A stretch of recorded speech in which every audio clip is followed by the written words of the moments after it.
E eu preciso dizer que o clima aqui na Dinamarca está tenso mesmo.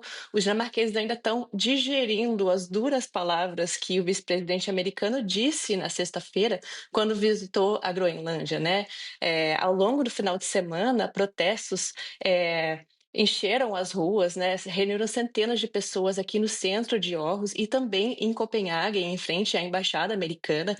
Os manifestantes, de fato, pediam para os Estados Unidos se afastarem dessa situação que se tornou bastante constrangedora, né, da Groenlândia em relação aos Estados Unidos e etc. E aos ouvidos dos dinamarqueses, a acusação que mais doeu foi a de que a Dinamarca tem sido um péssimo aliado ao longo dos anos, né, um péssimo aliado aos Estados Unidos, e que a Dinamarca não tem feito o suficiente para garantir a segurança da região do Ártico, em específico da Groenlândia, diante de supostas ameaças da Rússia e da China. A primeira-ministra, Mette Frederiksen, ela chamou essas acusações do vice-presidente americano de injustas. Ela disse que, ao longo de todos esses anos de amizade entre os dois países, a Dinamarca sempre esteve ao lado dos Estados Unidos, principalmente em momentos difíceis, como durante a guerra do Afeganistão, né? Não sei se todo mundo lembra, mas a Dinamarca lutou e perdeu 43 soldados nessa guerra em apoio aos Estados Unidos. E se a gente olha para o tamanho do país, né, apenas 6 milhões de habitantes, menor que a cidade do Rio de Janeiro, é um número bastante significante, né, de soldados. Então, é uma injustiça, nas palavras da primeira-ministra, e ela também anunciou que vai visitar a Groenlândia nessa semana, ainda na quarta-feira.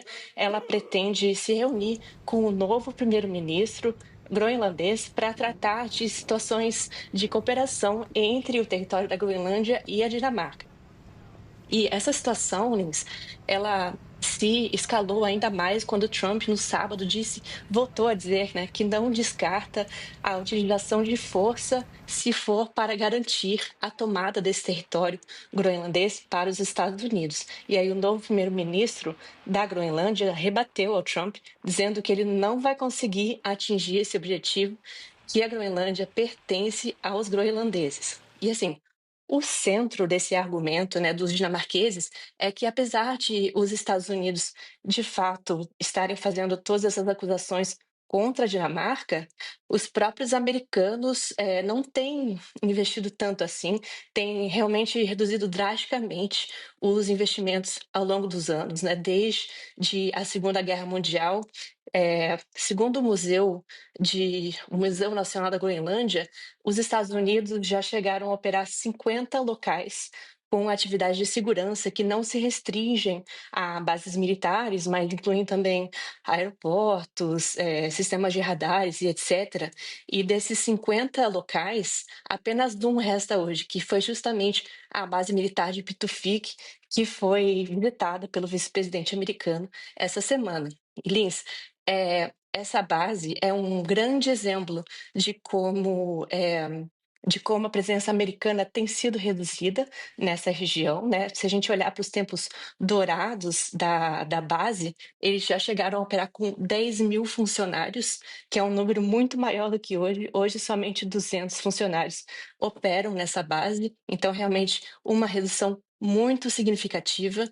E apesar de todo esse drama, de uma situação completamente caótica, a Dinamarca admite que precisa fazer mais pelo Ártico, mais pela segurança da Groenlândia, e desde que Trump começou a fazer todos esses ataques à Dinamarca, o governo já anunciou um pacote de 18 bilhões de reais em investimentos de segurança na Groenlândia.